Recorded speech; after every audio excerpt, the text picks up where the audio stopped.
Welcome to Speak for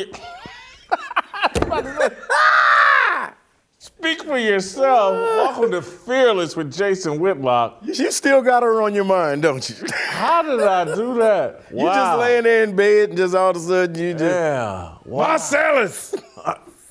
And literally, you know what? I was thinking about Marcellus.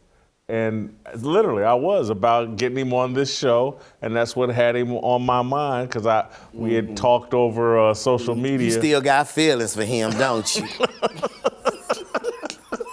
He'd look better in that seat than you. God damn it, he's still cashing Dallas Cowboy checks. He's supposed to.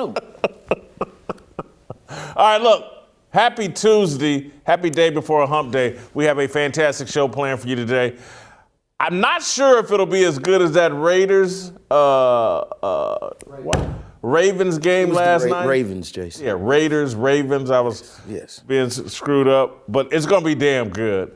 We're going to talk about the events last night. How did you really feel watching that game?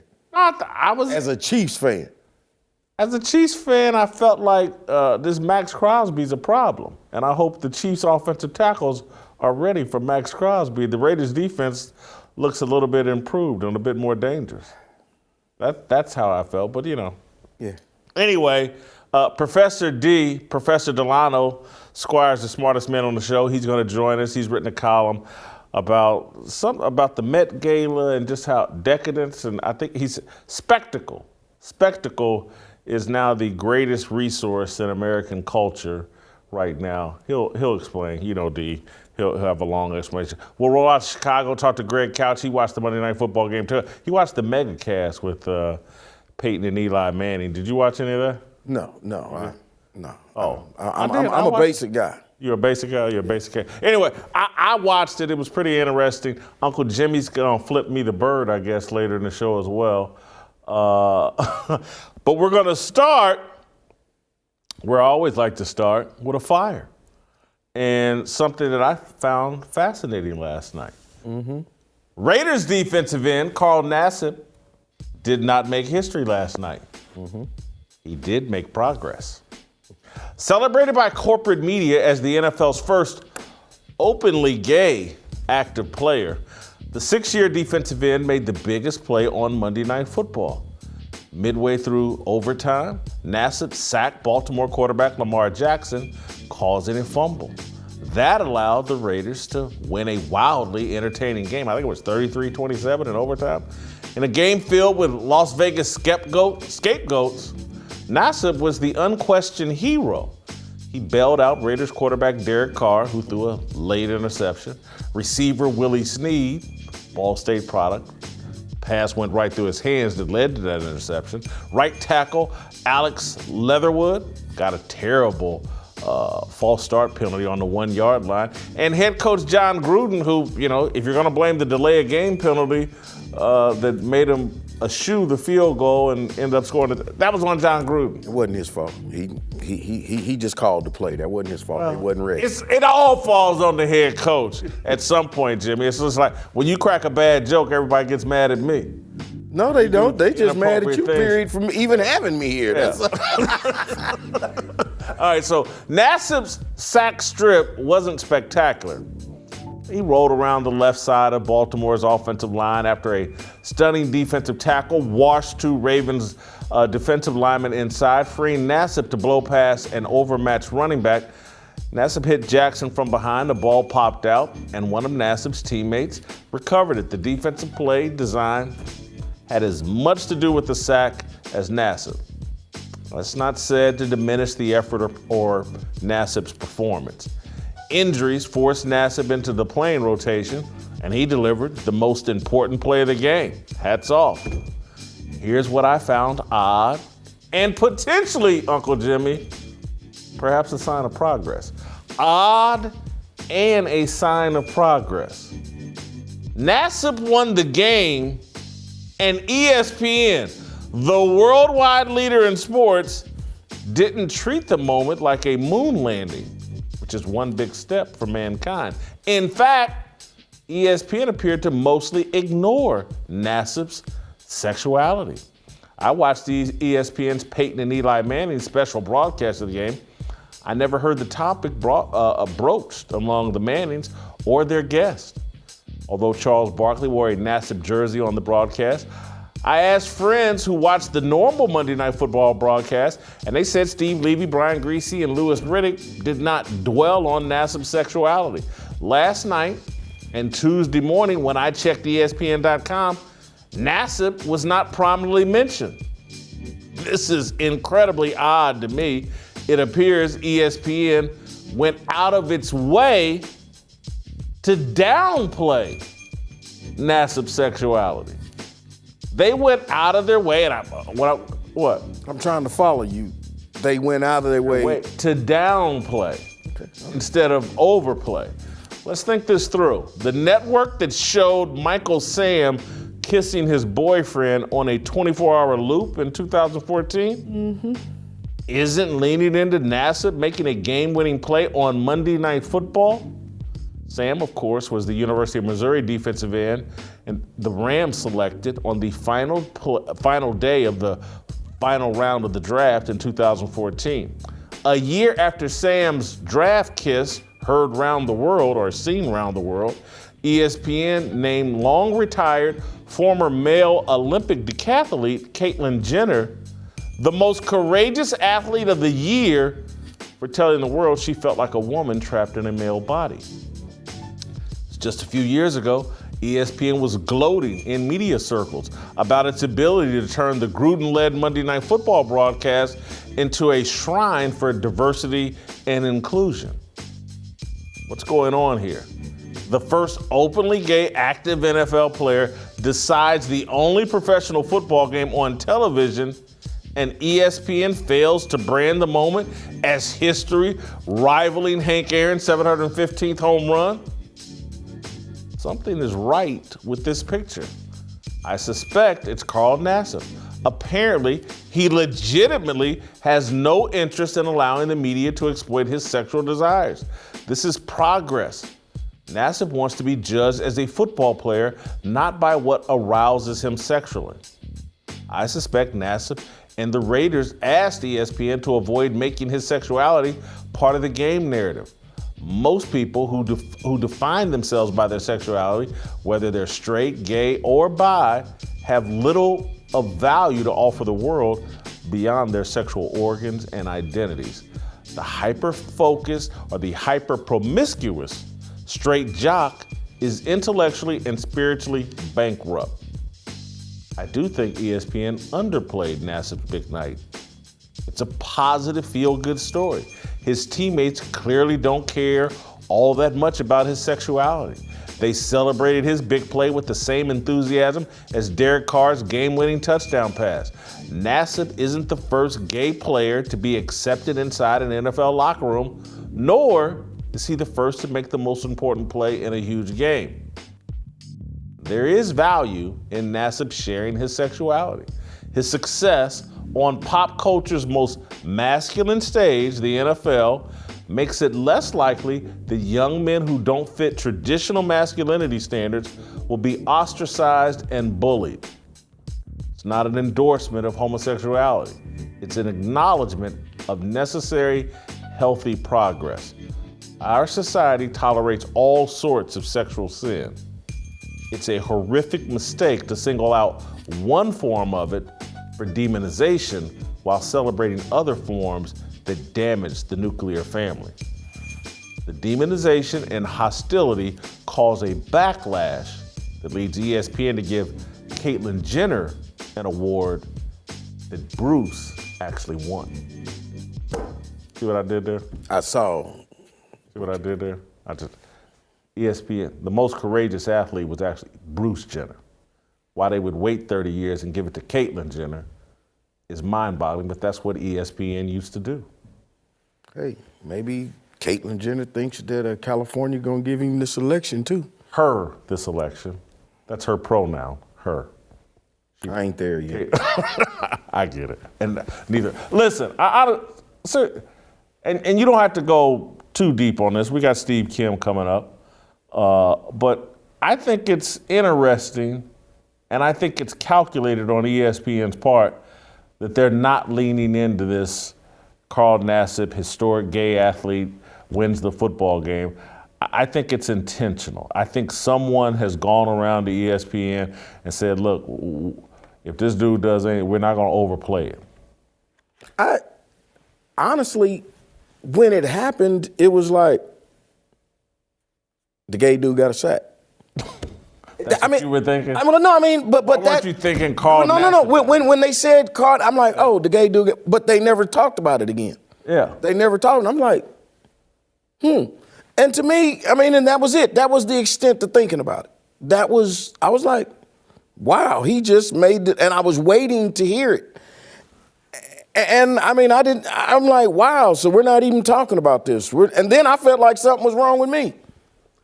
I'm like, hold on, did I miss this? Because I'm trying to be, I ain't saying I'm woke, but I'm waking up. Well, they built the expectation that if the guy had done anything, they were going to jam it down in our face. Damn. You better hurry up and get Steve in there. Steve, yeah, come bail me out. I was about to say throat, then I said face. And then, let's go to our favorite ESPN expert, Steve Kim, former writer for ESPN. One of the smartest guys talking about the sports media, or in my view, the smartest guy and the most clever, my Asian brother from another mother. Is this a long enough introduction that I'm giving him? Uncle Jimmy. But you got to add one more. He's one of the realest guys. He's one of the realest guests that we've had on here, man. He keeps it real. He really does. And when he corrected you on the Black National Anthem, I enjoyed that tremendously. That he knows more about the Negro National Anthem than your old ass. That's embarrassing. No, he knows more about the Negro National Anthem than your big old ass. Now tell the truth. And shame the devil. All right, Steve, what do you think of I think it's odd that this isn't plastered all over ESPN and being treated like a moon landing. I think that's very odd for ESPN not to treat it that way. I give him a lot of credit. I mean, Jay, I actually did watch both of the MegaCast with Dan Orlovsky, and I switched over a little bit to the regular broadcast, and you may have missed it. Sometime in the second half, they did actually run a very small vignette on Nassib. They showed a social media post where he came out. Lisa Salters talked about it, and then the three announcers, and I believe this is the new rule now. Anytime someone does something like this, the announcers are basically told by the producers, psst, hey guys, tell him how proud you are of him and how courageous it is. They gave that spiel, then they moved on. And Jay, my view is this. Carl Nassib, and you wrote about this a couple of months ago when this first happened, he's a fringe player. This is not Howie Long. And it reminds me of the first gay Major League Baseball player that was known to have come out was Glenn Burke. He was a backup for the Dodgers back in the late 70s. Actually, the creator, believe it or not, of the high five, but he was a bench player. So he's kind of a footnote in history. I mean, it's noteworthy to a certain degree, but it's not that big of a deal. Carl Nassib made a play, a pivotal play, a big play as a football player. And I guarantee you that Nassib himself, that let's say he plays a much larger role and has a career season this year, Jay, I really don't think he wants to be known as, oh, Carl Nassib, 8.5 sacks, the gay guy. I think that's the last thing he wants. I agree with you there. But Steve, given all that we've seen from ESPN over the last few years, every opportunity to jam every BLM, LGBTQ agenda in our face, down our throats, they tried to jam it all. And I'm not even saying that, there's no pun intended there in all seriousness. They have made it front and center that anytime there's an opportunity to talk about some left-wing, progressive, cultural issue, they've gone overboard. And to me, they went underboard, if there is such a thing, last night on Carl Nassib. I actually think I prefer them going underboard than overboard, but I do think they kind of underplayed this a little bit. Me and Uncle Jimmy were sitting there, and I mean, he's sitting at his house, I'm sitting at my house. the expectation to me was, there's going to be a big post-game interview and we're going to hear about how historic this. I get on ESPN.com and I can't find it. I can't find the highlight of the sack. I can't find the story. I think this isn't, someone's had a conversation over there and this is a strategy by ESPN to underplay this. Good, because it's much needed and it was very refreshing. And go to the beginning of the broadcast. I made it a point to actually watch it from the very first minute. They showed the national anthem sung by Gladys Knight without the pips. Very interesting rendition. And then I'm thinking, okay, here comes the Negro national anthem that we talked about yesterday. And guess what? They didn't do that. So maybe they did have a discussion and maybe it's much needed. Because if you look at the trend of who watches football, it's still very masculine. And there's a segment of America that is still very conservative. ESPN, for all its social justice leanings, they are a business. Maybe they have said, okay, maybe on the NBA, maybe on Major League Baseball, we can shove this down people's or in their faces. Here, the National Football League, I've said this for about 10 years, Jason. Baseball is America's pastime. Football is our passion. And maybe they are treating this a little bit different. And quite frankly, I think it's refreshing.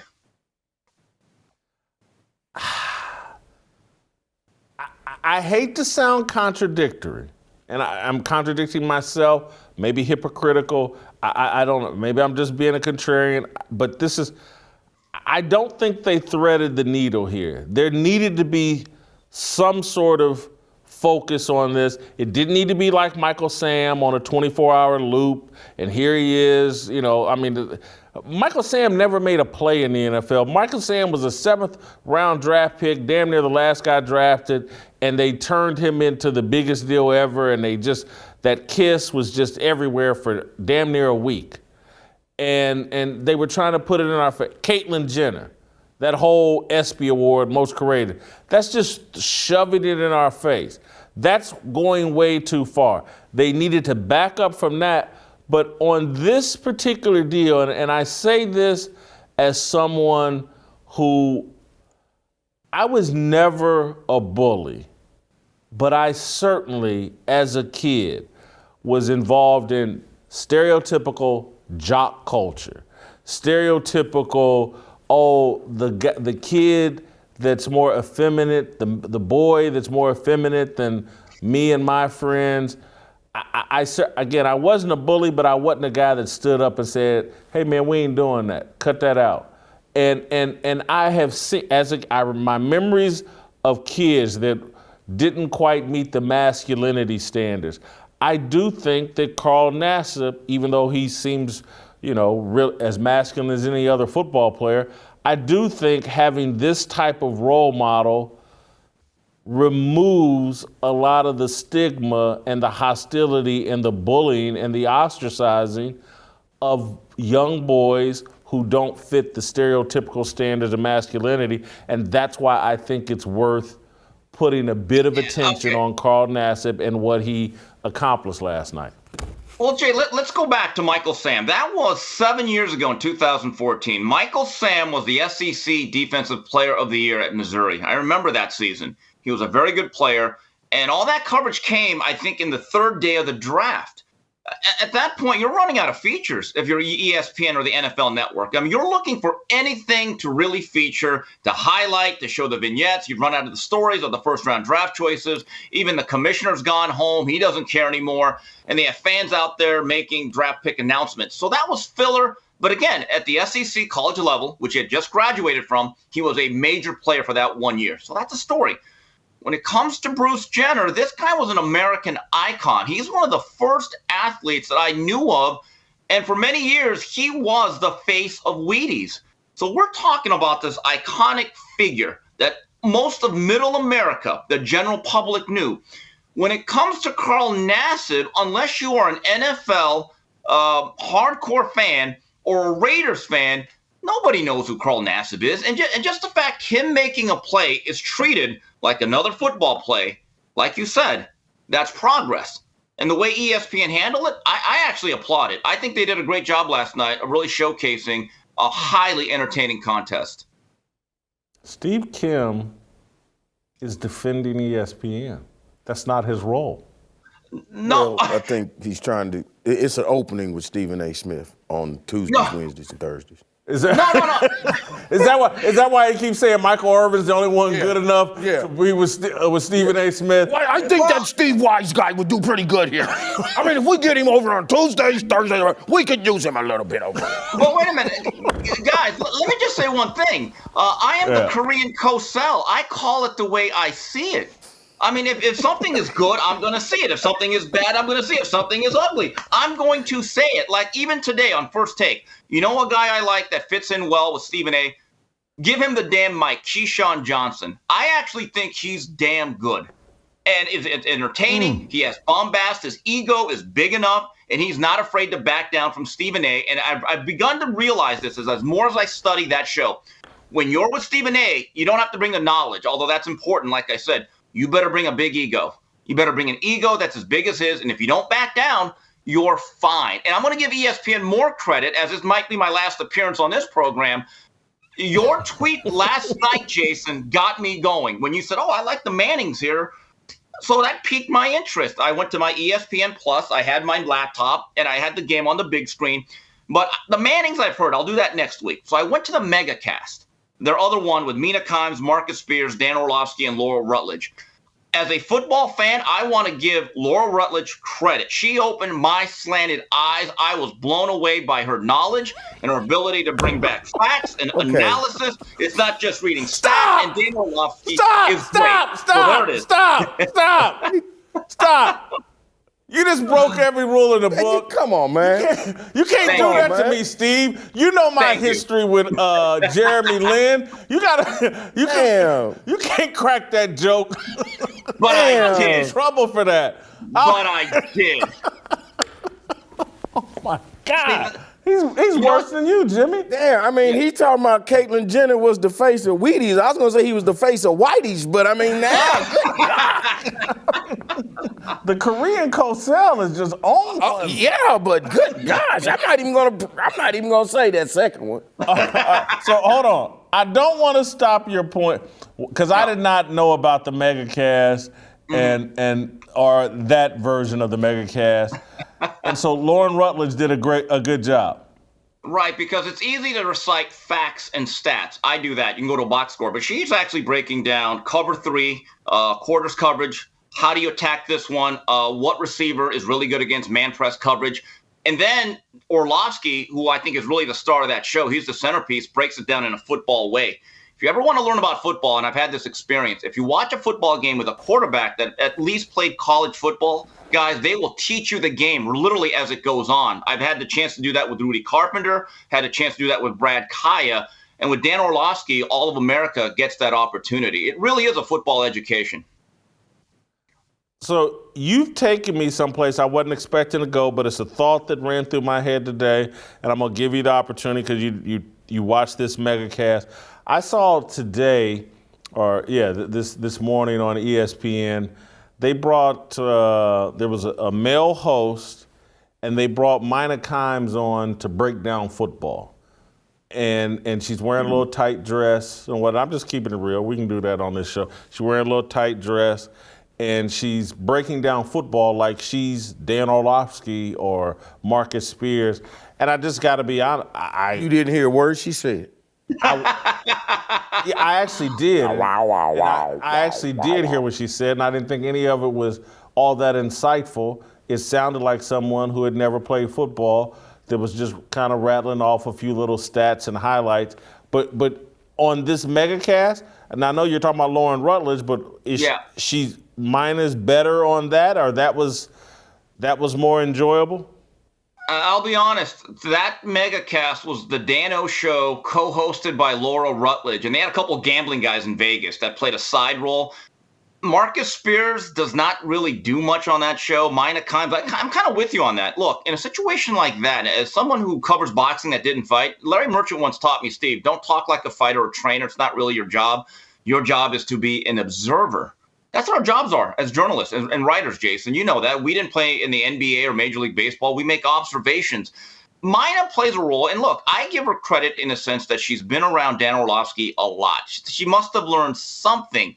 But when it comes to the pure X's and O's of the game, I do want a former player. I really do, or a coach. Now, on the flip side, one of my favorite segments in all of radio is your old cohort, Colin Cowherd, when he brings on Greg Cosell from NFL Films for his weekly Thursday segment. This is the God's honest truth, Jason. When I'm driving around somewhere and Colin says Greg Cosell is coming in, I will find a way to actually make my drives longer to be able to listen to that segment because I learned something. The guy has put in his time. So we have to be very careful in terms of saying, well, you never played the game, because that could be used all the time. And I remember Cam Newton, remember a couple years ago, some lady reporter asked about, well, how are you breaking down this coverage? And he kind of brushed her off, and he got into a lot of trouble with that.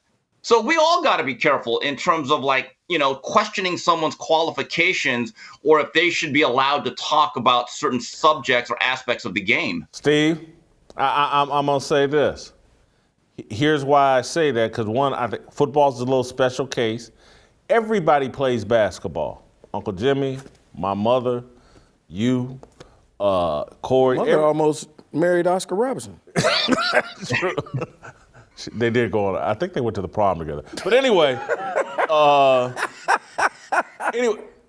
when it comes to football, 90% of the people in the press box, whether male or female, don't know what the hell they're watching. I've said 90%, Ooh, male or geez. female. And some of them have jobs in the NFL. So what I'm talking, the press box ain't just the press. And because I've been around scouts and people, football is a complicated game and there's a lot of people faking it. And so I'm not a Orlovsky guy per se. I'm not anti him. I think he does a pretty solid job. But in terms of this X and O's knowledge, it hasn't come across to me as strongly as it has to you. There's others that, and you're right, quarterbacks tend to be more, and particularly when you're not that talented of a guy like Orlovsky, and that's, you know, you have to really know the game. But my just take on most of the people talking football have no clue. And literally, if I ask them to diagram just the positions on the field, they can't do it. And let alone what cover two means, what the difference between a 4-3 and a 3-4. And again, I'm not even saying I'm the greatest expert on it anymore, because the further and further I get away from, you know, going to practices and going to games and just dealing with coaches and sitting through film sessions. I used to do that kind of stuff just to keep my mind fresh. But anyway, I'm rambling on here. I'm going to have to listen to that megacast. What'd you think of Peyton and Eli? And then I'll let you go. I watched just about a minute or two of it. I'm actually a fan of Peyton's Place that's on ESPN Plus. Very good show. Teaches you the history of football in a quirky way, and Peyton's a natural. I'm going to give that a shot next week. But Eli, to me, is not quite as natural. I just wonder how he would do without his brother. So I can't really give too much of an opinion because I only watched about 2 minutes of it before I went to the megacast. All right, we're going to let Steve go. The Korean Cosell. Real quick, before Cosell is Howard's nephew, but go what? Before we go, Can we find out whether or not Steve's going to be signing up to do a Hangover 4 or not?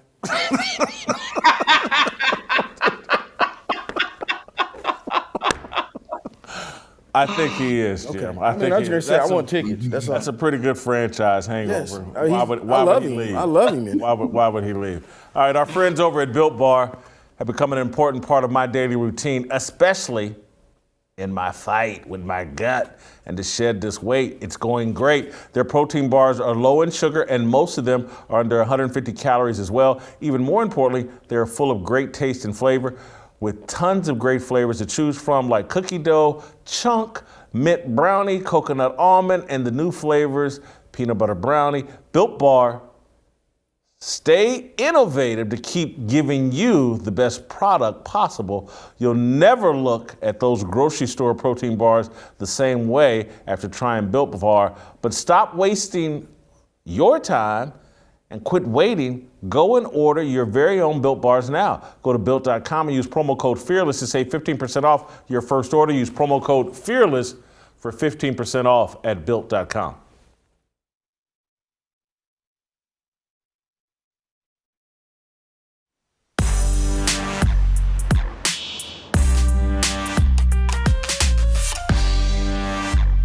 All right, welcome back. Time to head out to Washington, D.C. Change it up before we get back to football. Let's talk with Professor Delano Squires, the smartest man on the show. Delano's written a column, Jimmy, capturing the headline is Lil Nas X and Russell Westbrook remind us that financial wealth doesn't fix spiritual poverty. It opens with spectacle has become the most valuable resource in America's cultural economy. That explains Lil Nas X's ascendancy, his hypersexualized grip on the nation's attention span, and the recent viral cross-dressing images of NBA star Russell Westbrook and rapper Kid Cudi. You saw the Westbrook in a dress. You had a problem with that, Jim?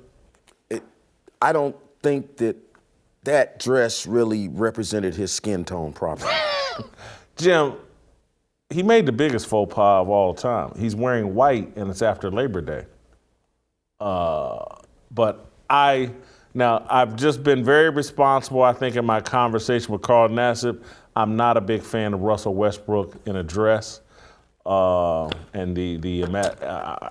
be a little less responsible in this conversation. But Delano, PD, welcome to the show. PD, I like that. That's kind of like public enemy, public PD. I like that. Professor Delano. Yeah, I know. I like that. That's pretty good, Jim. That's why you kind of clever. That's my guy, man. I know. He has plans to take that seat. I got to get in good with him. Between the two of y'all got an IQ of about 120. Thanks for your 2-point contribution. Between me and Delano, we'll beat your ass in some Scrabble. Now you keep on playing. Come on, man. What's on your mind today? It's a great column. You know, it's certainly something, as always, I was looking forward to when I saw Russell Westbrook in a dress. I was like, I bet you D will have something to say about this. Anyway, the floor is yours. Sure. So, I mean, I had the reaction, the typical reaction that I have when I see these images, right? Here's another instance of the culture trying to tear down masculinity and trying to, people criticizing those who question whether or not this is a good thing. And for some reason, that part, it just didn't stick this time around. And part of it is because I think Russell Westbrook is a different kind of character, even than Kid Cudi. I see Russell Westbrook as, and this is more of a sports take, I see Russell Westbrook as occupying an even higher plane of masculinity than LeBron James. I say that because he seems to me like a person who is more likely to do what he wants and seems less controllable. He's also a guy who prides himself on fashion and being fashionable and being a trendsetter. So in some respects, it's hard for me to say what is motivating Westbrook to do this. I still think obviously he looks ridiculous. I still think men in skirts and dresses is obviously not something that I would consider particularly masculine. Everybody says, well, Scottish people do it. And my response is, one, I thought we were against cultural appropriation. And two, since when did we say that the European standard of dress is now the standard? But after a while, I sort of put those feelings to the side and I just saw it as something different. And I mentioned this in the column in terms of the notion of spectacle becoming such an important resource in the cultural economy. And I think oftentimes people do things just to get a reaction out of people. Westbrook knew that the photo was going to go viral. He had to know that. And I see it similar, a parallel with what Lil Nas X has been doing for, the better part of a year or so. In terms of it's just one spectacle after another, giving Satan a lap dance and, him being quote unquote pregnant with his album and the videos and the images. And what it really made me think about is that there's so many people in our culture, in our society, who put on a good face. They want to tell you that they can do what they want and that they're strong and they're powerful. But there's a difference between a tough exterior and an inner strength. And what I see is a culture, particularly in pop culture, that is not just morally bankrupt, but spiritually impoverished. And that really makes me have a different feeling, less so of condemnation and contempt, and more so in many respects of pity and empathy. And that's why I cited the scripture in Deuteronomy in the Old Testament where God, through Moses is telling the children of Israel, when you come into this land and it's flowing with milk and honey, and it has houses you didn't build and wells you didn't dig, don't forget about me. When you get everything that you've been wanting in terms of material resources, don't forget about the God that gave you the ability to acquire and generate wealth. And particularly for us in the Black community, when we look at the Old Testament, particularly Exodus and the passage out of slavery that the Israelites went through, and thinking about how much that has impacted our own religious traditions, I think it's even more resonant, right? You have people whose ancestors came out of slavery, and many Black folk, even if they don't practice Christianity today, were raised in the church. And what you see is a shift in the culture where we have let go of the true and living God and have chased after false idols, oftentimes with the support, help, and co-signing of our quote unquote religious leaders. So that's really what I was trying to get at. I think what we're seeing now, as I said, is not just a culture in decline, but a culture that's longing out for something deeper than what it really realizes. So there's several things you said that I'm going to respond to, and we'll do them one at a time. Mm-hmm. I'm going to start with Westbrook, where I think you kind of indicated you saw him as an NBA player, perhaps at the peak of masculinity, perhaps more, I don't want to put words in your mouth, but more masculine than LeBron James and a lot of these other Correct. guys. And I see it just the opposite. And I say that in all seriousness. And I say it because when I see somebody that can't control their emotions, I go straight to, oh, that's feminine energy. And I'm sorry if I'm being offensive to women, but I do think women tend to be a bit more emotional than men. And I know Russell Westbrook, I think his parents are still married, and I think he has a good relationship with his dad. And so it's always surprised me, like, this dude has no control over his emotions.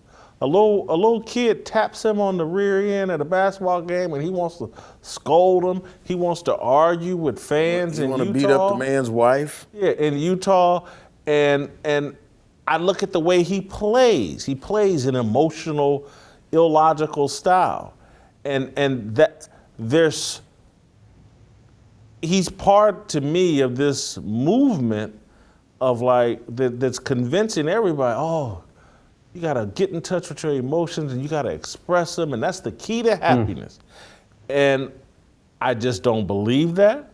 I don't believe you. I don't think there's anything wrong with a man or a woman, but in particular a man, holding in his emotions and expressing them at the proper time and amongst the proper group of people.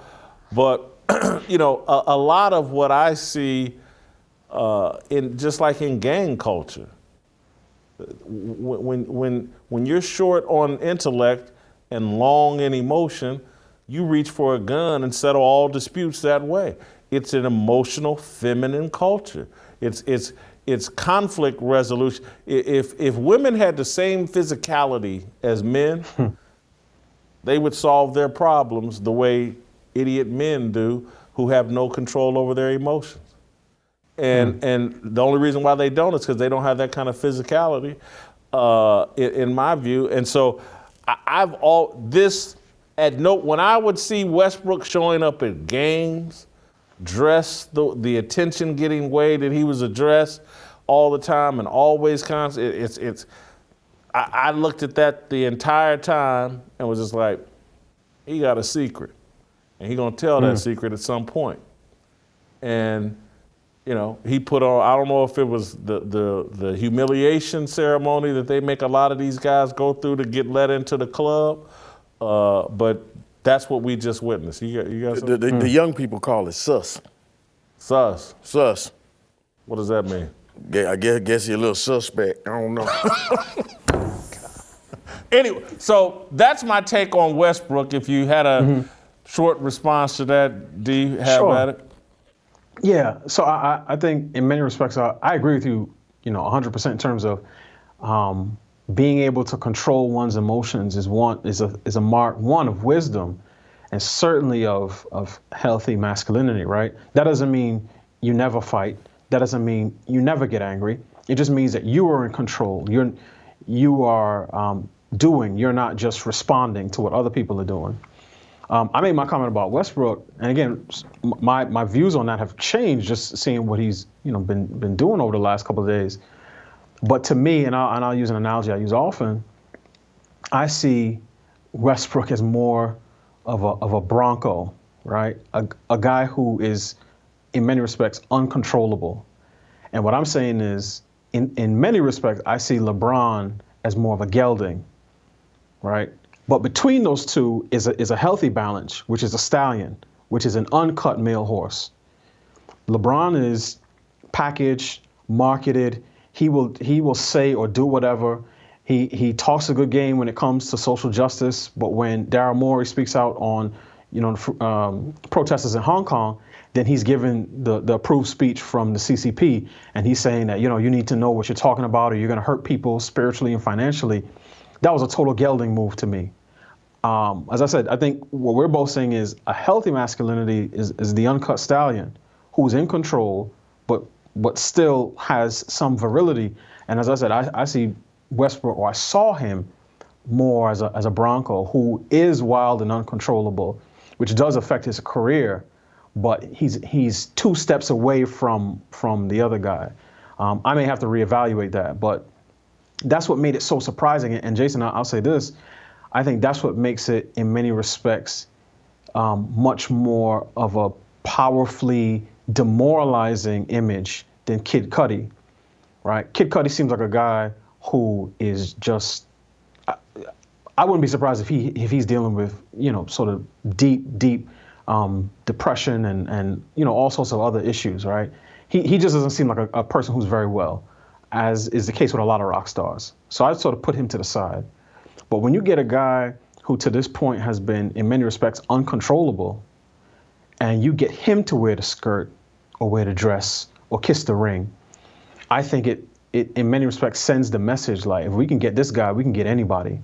So that was the initial response. But as I said, I see all of these things as pointing back to a deeper need for spiritual meaning.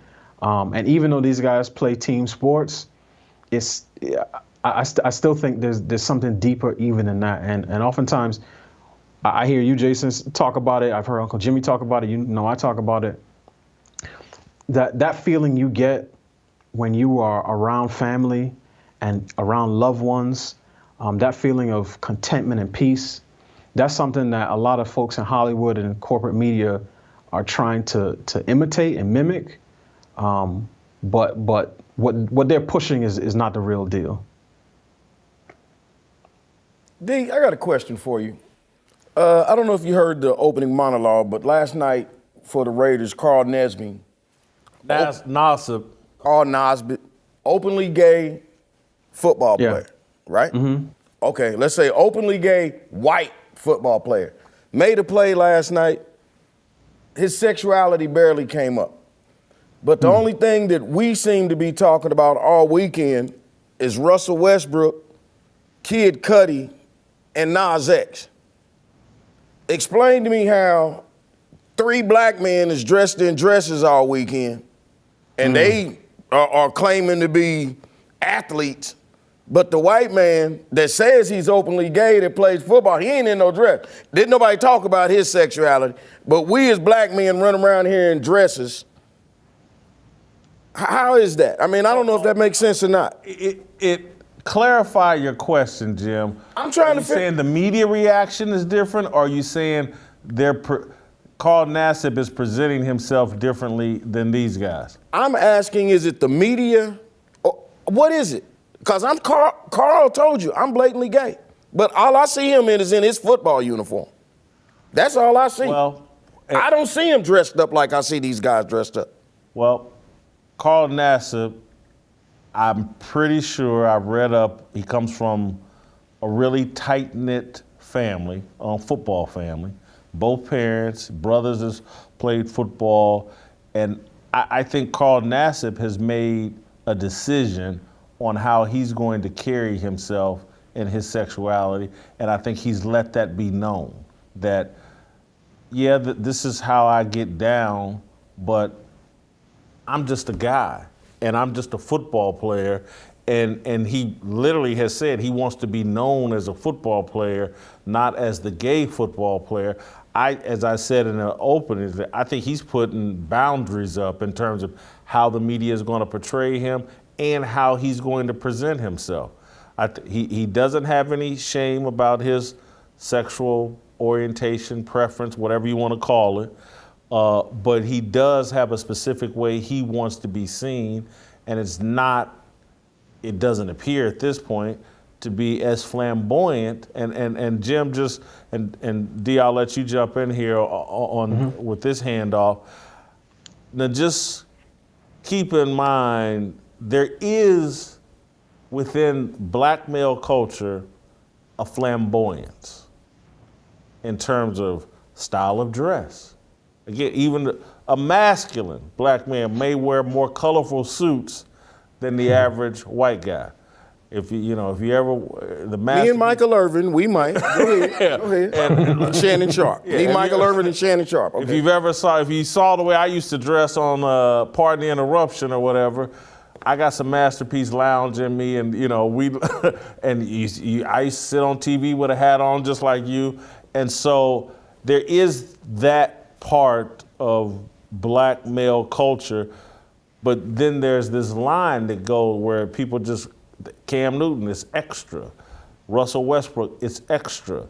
And there seems to be rewards for being extra. And there seems, and the other thing about Carl Nassib that me and Steve Kim, we meant to even go here is like Carl Nassib is a registered Republican Trump supporter.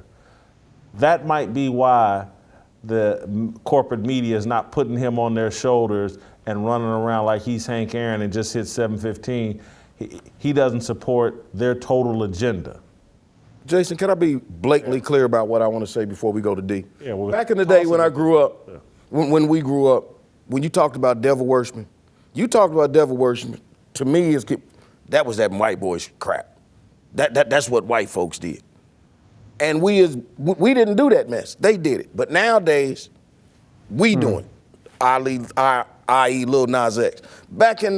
I'm saying to you, back then when I grew up, if you was talking, that wasn't our thing. We didn't do that. But now all of a sudden, it's our thing. You understand what I'm saying? This whole, every black man wearing dresses. No. I think what you're talking about is like Jay-Z and you're talking about Illuminati, basically, or just. I'm asking. Be honest with you, I really think what you're getting at is Freemasonry, and we have been moving in. We've always been in that lane. There's always been Black Masons, but now there seems to be more of it. Jim, I think what you're talking about again, to me, and D, I'll let you please jump in here, but hey man, when they let you into the money flow. There's some baggage that goes along with that, and there's a reason why the Bible and God said, man, a rich man to get into heaven, a camel can get through a needle, because money is corruptive, particularly if you have no respect for a higher power or any scruples about how you get money. And so what you're talking about, Jim, is, to me, is the African-American journey from slavery all the way up through the civil rights movement. It was really attached to the church and Christianity. There you go. And we are being detached from that, and we've become secular and part of the world. And we don't care how anybody gets money, as long as they got it. Why do you think dope dealers are so respected in our culture? It doesn't matter how, get that money, girl, or boy, or whatever, Cardi B, and again, that was going to be my next, when we started talking about spectacle. Anyway, D, jump in here. No, I mean, I think you guys are hitting on a number of good points. And, as I said, I think what we're seeing now is not just a sign of cultural decline, which it is. And I agree with you, Uncle Jimmy. There's certain things that we're seeing now, you just never would have seen, 30, 40, 50 years ago, right? And if you did, it was among a certain group of people, right? Because we can admit somebody like Prince didn't dress like the average black man, back in the 80s. But the same thing was there for David Bowie, right? So they, as rock stars, we tend to give them a little bit more latitude in terms of expression, in the same way we do with comedians, not in terms of dress, but in terms of free expression. But when you see just everyday people, when you see athletes, when you see entertainers, and now, and this is to me is the bigger piece, when you see children mimicking this behavior, and the response from the culture is to applaud, never to ask questions, never to say, well, maybe we shouldn't go in this direction, even with the kids. What you're seeing is a society that is rewarding behavior that ultimately is going to be self-destructive. Because, and some of the people who are most supportive of Russell Westbrook were other women, particularly black women. And my first thought was, I wonder how they would feel if they came home and their boyfriend or husband, was coming out of their closet with their A-line skirt on and a halter top, right? It's easy to say, oh yeah, I support Russell Westbrook, and you guys are trapped by the patriarchy and you need to expand your definition of masculinity. But when it's sitting across from the table in your dress, in your high heels, then I'd really like to know whether or not they support it. Because again, we're at a point where as long as it goes against what we have known to be normal, decent, true, good, beautiful society, the culture at large, and particularly the cultural overlords will applaud it and say, yes, we need to tear down everything that's been normalized to this point and normalize everything that used to be ostracized, so that the people who felt like they were on the outside before are now on the inside, and the people who were on the inside, i.e. people who believe, that there's only two genders, now they have to be put on the outside. And as I said, it's when you start moving away from the truth and you start following other people's deception and lies, it's hard to say when that train is actually going to pull into a new station, because you'll be on that ride for a long time. And I've always contended, if the majority culture, right? I'm not talking white. I just mean just popular culture, mainstream culture, can get people to believe that male and female is not really a thing, then there's nothing that they can't get you to believe. All they have to do is get enough people to say it, enough people who you listen to, apply enough pressure, and you'll believe it. And that really is the distinction and the stark contrast between the Word of God, which is the same yesterday, today, and tomorrow, which makes universal truth claims about humanity from the beginning of time until the end of time, and these trendy beliefs that change every 5 minutes. Because you can't get a person on the left, if you ask them, how many genders are there? And you ask 100 people on the left, you take, MSNBC, CNN, New York Times, get your Charles Blows and your Mark Lamont Hills and your Rachel Maddows, get all those people. And you ask them one survey question, how many genders? You're not going to get two of the same answer. And that shows you the difference between believing in that which is true and then believing in that which is trendy.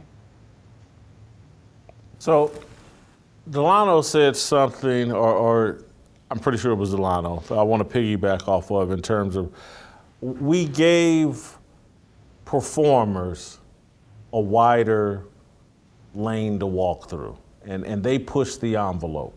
Performers did, for attention. And so Prince dressed one way, Michael Jackson, David Bowie, whoever, Rick James, or whoever, the Isley Brothers, Led Zeppelin, whoever, they all, but what has happened through social media, and this has been my complaint and what I've been trying to explain to people for the last probably 10 years. Facebook, Twitter, Instagram, TikTok has turned everybody into a performer. You used to have to show some talent. And like, man, this dude, he won the talent contest at my junior high school. And then he won it in high school again. And then, he showed some talent and they built a band around him. Now, you don't have to win a talent show at junior high or high school. You just got to have a phone and you can start performing and start doing acts to get attention. And so we sat here and watched women take their rear ends and do some Stairmasters and some weight lifts to build up nice butts, and they turned that into a business on Instagram.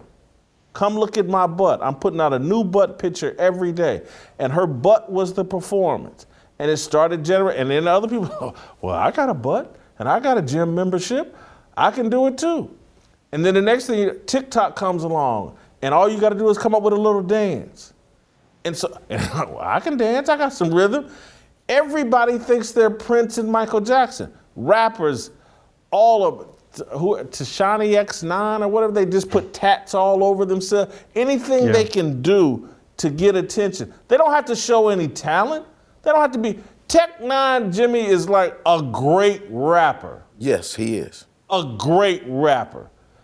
How many of these garbage rappers that just look crazy and get the right little hook made tons of money? And so they've just dumbed down they've opened the performance doors for, hey, come join the circus. And everybody's got their little act that they want to put on during the circus. And so everybody is out trying to be Prince, David Bowie, and all the other weirdos who have some kind of unique talent. And that's why our culture is in decay, because there used to be people that would sit up and say, that's their lane. I'm over here in this other lane. I'm studying to be a lawyer, an accountant, a business person, blah, blah. But now the lawyer, accountant, they dabbling in performance. And so this whole movement to the internet and creating this internet matrix, social media matrix, that's what's at the root of this cultural decay. Everybody thinks they're just one TikTok dance away from being on Steve Harvey's show or viral and cashing a check. And then if you really catch the right lick, you can start a GoFundMe and people send you money for, oh, you filmed somebody. Look at the woman that filmed, look at the woman that put Gorilla Glue on her hair. There you go. That answers your question, Jim. Yeah. Gorilla Glue made her Gorilla rich. Glue girl. Yeah, made her rich. D, we're out of time. We gotta go. All right, thanks, guys. Awesome as always. Yeah, D actually was so good today, he actually brought good things out of you. Do you know how good you have to be to make you good? Yes, you do it every day. No. You do it every day. They be like, how do you get so good? Do you see the work that Whitlock does to bring this greatness out of me? This mess don't come along easy. You absolutely right. Yeah. That's why you one of the hardest working men in television right now. Now, D does it politely. I make threats. D actually, with his own performance, makes you great. I make threats. That's because D has what's called a personality. Yeah. Tact, class. Yeah. Yes, class. That's the word. Intellect. Coof. Me on there. I'm just a bully. All right, youtube.com/Jason Whitlock. Delano actually knocks on the door as opposed to just kicking it open. Great couch.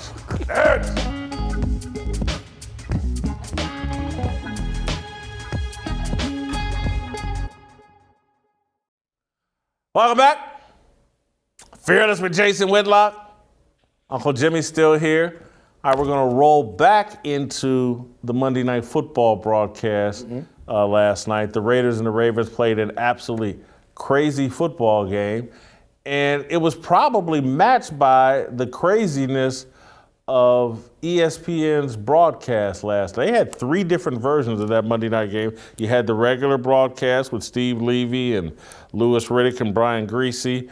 You had the Manning brother broadcast with Peyton and Eli, and then you had the mega cast that Steve Kim was talking about with Dan Orlovsky and Lauren Rutledge and Marcus Spears and Mina Kimes.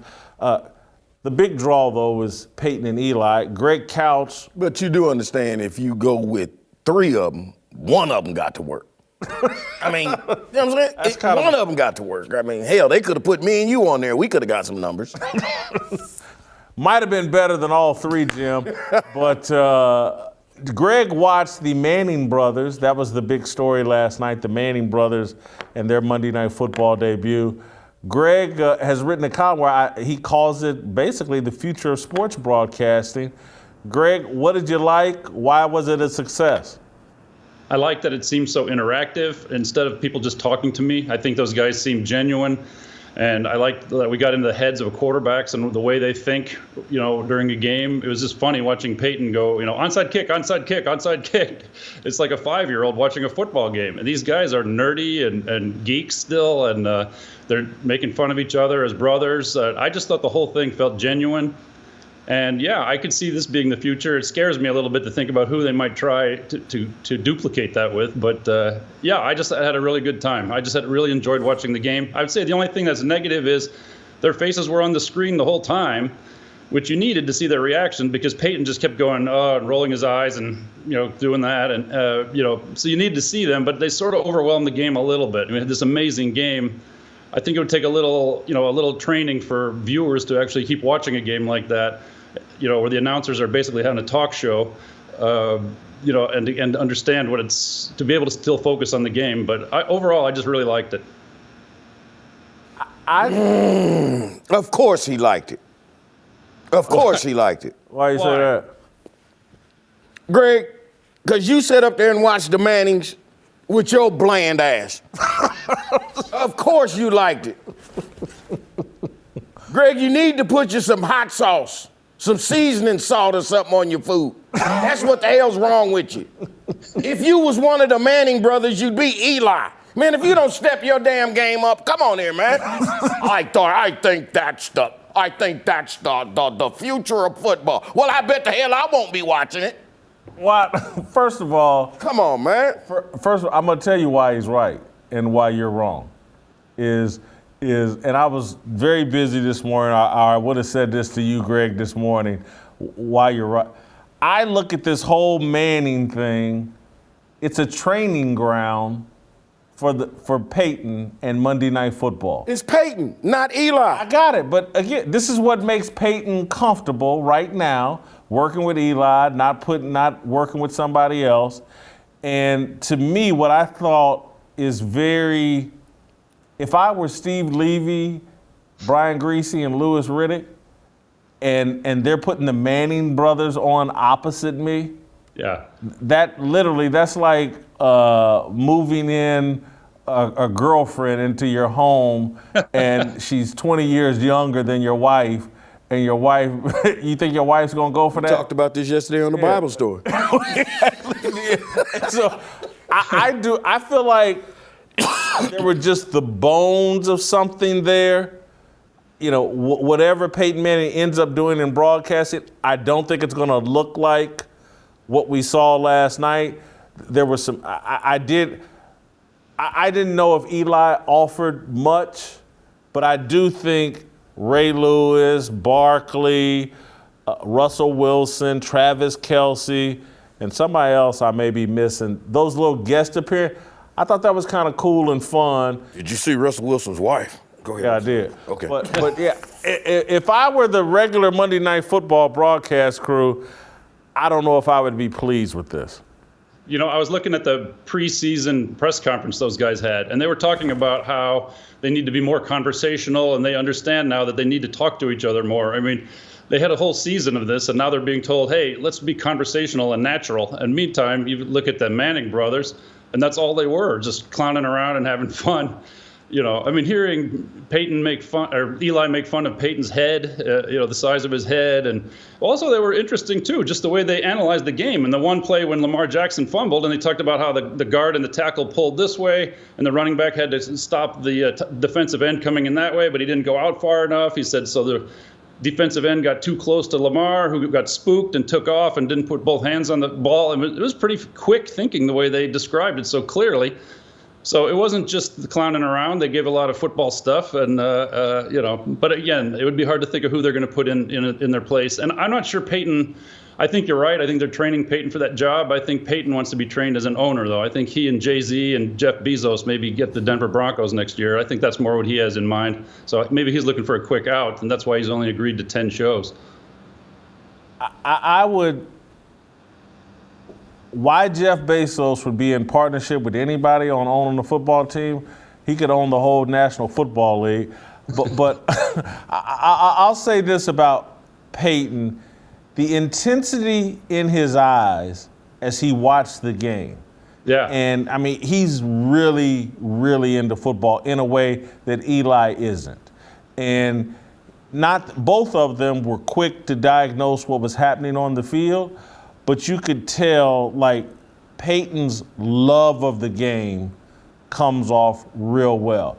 And I actually thought and again, I'm not saying Eli doesn't, but it's a transfer of energy. You can tell when people love what they're doing and have a passion for it and just have that, they just have an aura and an energy around them.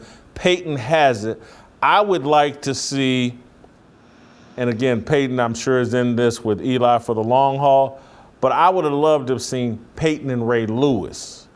Mm-hmm. Peyton and, just Peyton Charles and his Barkley. other brother that has Cooper, that show. perhaps Cooper or whatever, because what I actually thought and I don't mind jokes, but when I'm watching a football game, I'm not there for the jokes. I actually, Peyton has so much and I thought Eli had so much interesting stuff to say about what was actually transpiring on the field from a quarterback's perspective, and I felt like with Peyton, I was listening to the smartest football player of all time occasionally break down what was happening on the field. To me, he's much smarter than Tony Romo, and Romo gets a lot of credit for his breakdown of games. You put Peyton in that situation, and again, these guys are getting paid so much money now because Romo's making like $18 million or whatever. So would it be worth it to ESPN to pay Peyton $25 million to do their Monday Night Football? And you got to find you got to get a big time play-by-play person. Again, I don't want to take a dump on the Monday Night Football crew, but Steve Levy's not a football play-by-play guy, not an NFL one, not at that level. Riddick and Greasy are fine, okay. They're not at that level. But if they could find the right play-by-play guy to match with Peyton, you could have something very special there. They also just took advantage of Zoom. I mean, they finally understood, how to use the Zoom technology, and we've just, instead of just watching people like me right here sitting here in my living room, they actually made something exciting out of the scene, and I thought those guys got much better. I thought they were a little hyper at first, particularly Peyton, and it was a little forced and then a little hokey. And I think someone actually got in his ear and said, hey, let's talk football. And then he calmed down and they became sort of natural to themselves. And I thought, they were just sort of, Beavis and Butthead like, or those guys in the Muppets, those old guys watching overhead. It was just kind of funny watching them. I think, because I saw some other reviews, and from what I saw of the internet, people were high on the broadcast. I thought the bones of something successful is there, mostly built around Peyton. The other thing I thought, with those two guys being brothers, I expected them to be in a man cave together, in chairs side by side each other. I think that would have been better, but they live in different cities, and I guess there's only so much effort they want to put into this. But I would have forced Eli to go to Peyton's house and and sit in his basement and just have him talk football. And listen, if I'm ESPN for real, what I would do, and someone needs to pass this on, we'll put this clip out. What I would do is I would build a set in Peyton's man cave, have Eli come over, I'd fly in Ray Lewis or a couple other athletes, and I'd have a party in Peyton's man cave while Peyton's leading the discussion about the football game. Yeah. That would potentially be next level. We're going through a pandemic. I don't want none of these people coming over to my house. If you think Peyton Manning and these guys care, I guarantee they like Nicki Minaj. they ain't buying all this. They ain't on the Fauci bandwagon, trust me. There you go. Trust me. These guys. Anyway, thank you, Greg. All Thanks. right, Uncle Jimmy wants to flip me the bird, I believe, which I don't blame him. YouTube.com/Jason Whitlock. Jimmy's gonna flip me the bird, and we're gonna do an approval rating on Carl Nassib. Oh, wow. All right. Jimmy, you're hot. Anyway, stay tuned. All that and more.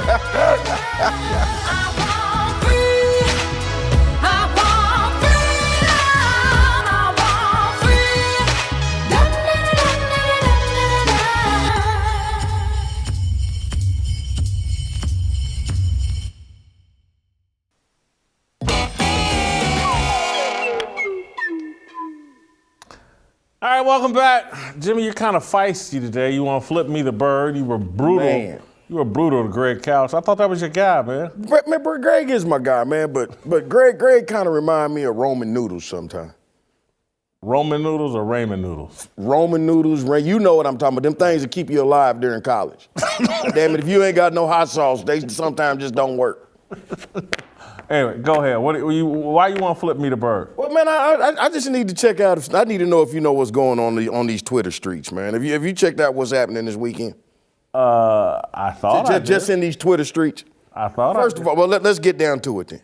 Yeah. Let's get down to it. First of all, I got a couple pictures for you from the AVN Awards this weekend. The AVN Awards. That's in Las Vegas. Yeah. I'm going to show you a picture of Jennifer Lopez.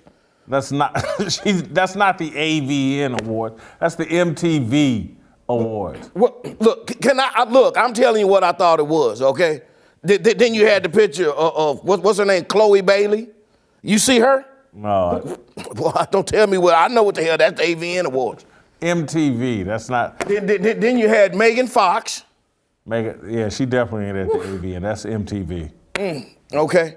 Now, and I don't know. Can you keep saying that's the MTV Awards? Yeah. Or VMAs. Look, I don't know if it was the AVN, the VMA, or the Him Be Gay Award. I don't know what the hell it was.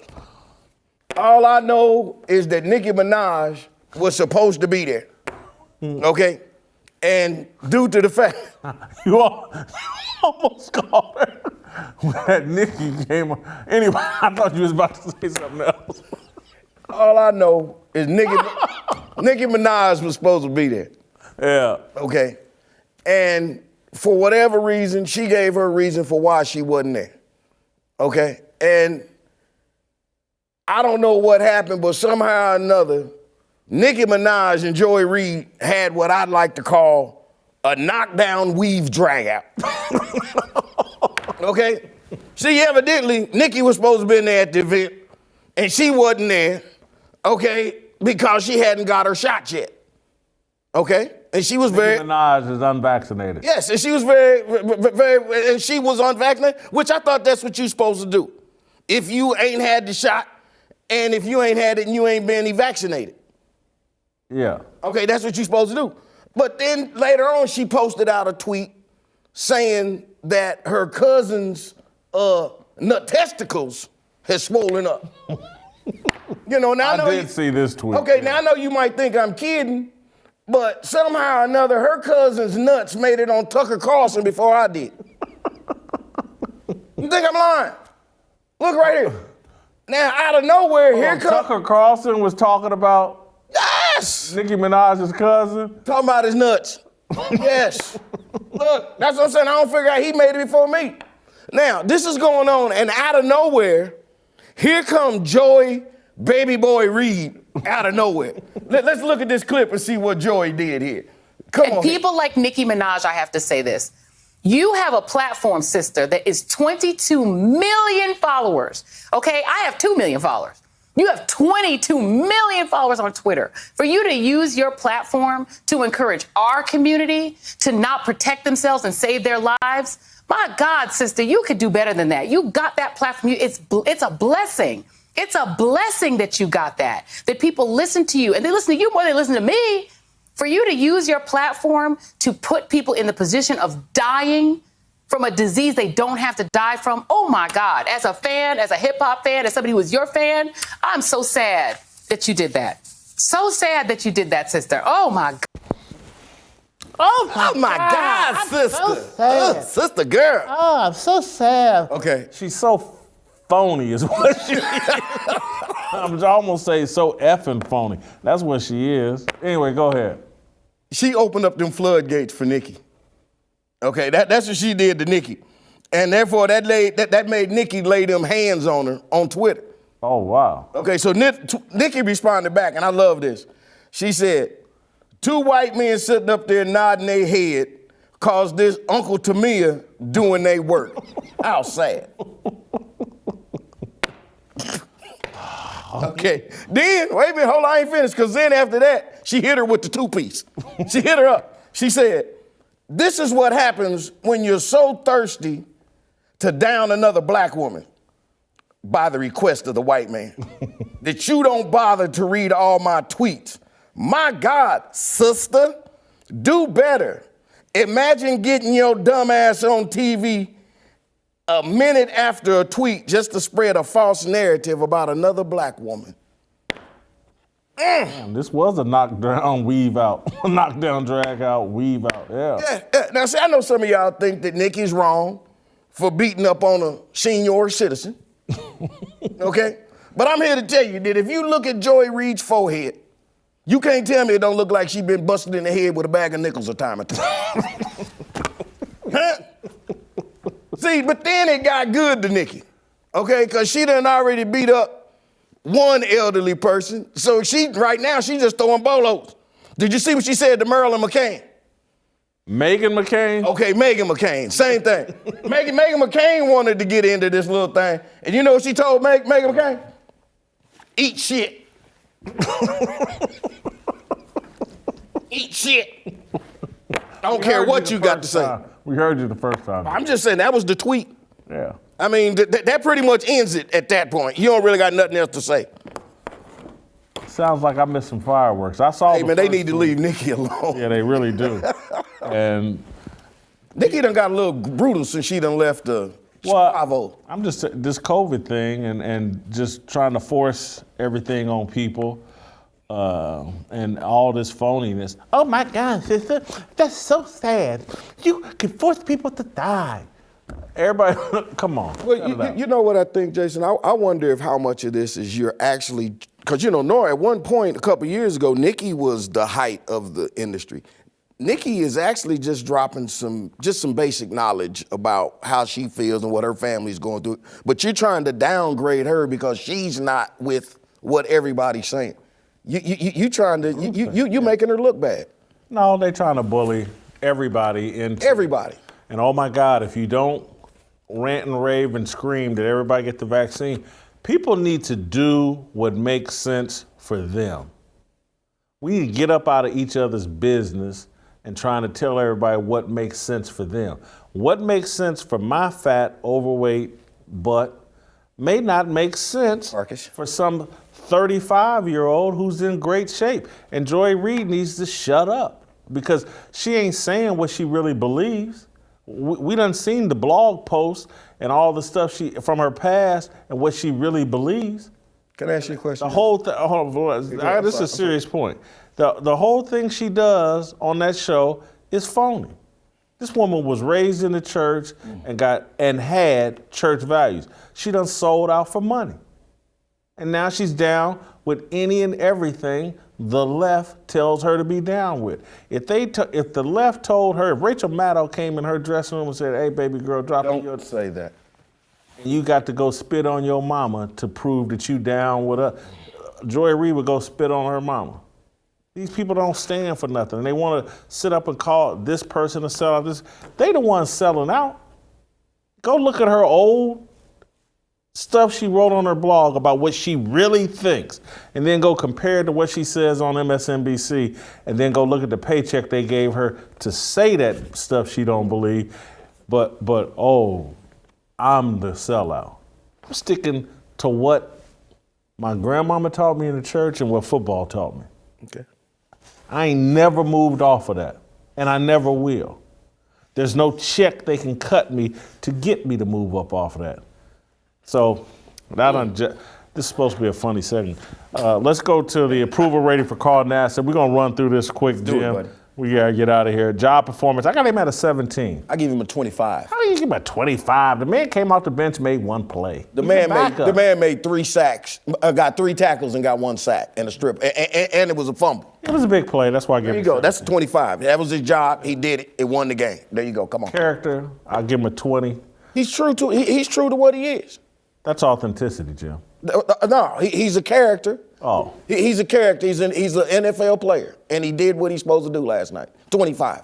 I think he's pretty authentic. I'll give him a 22. He's kept it real. He's handled his situation very appropriately. I'll give him a 22 in authenticity. I give him a 25. Can't get no more authentic than what he doing. And it factor, I'll give him a 4. I don't know what it is, but the NFL ain't having no parts of it. I'll give him a 0. I got him at candlelit a 63. You got him at a 75, a ceasefire. Grease fire. Well, the NFL want him to be a ceasefire. They want him to stop. Hey, can they start playing tomorrow so I know it's time for me? I'm so glad we had this time. I'm together. Now it's time to hear some. You know, I met someone here that's kind of reminded me of tomorrow. Wait, was this weekend? Yeah. Okay, remember you was drunk this weekend. Yeah, I know. I know. Yo, I guarantee you she don't look like Tamara right now. Now she look like Edith from All in the Family. That ain't true. All right, I gotta go. See y'all. Got on them beer goggles. We are living, get back. We are receiving, all deceiving. We all wanna be free. We want freedom. I just wanna be. I just wanna be. I just wanna be. I just want.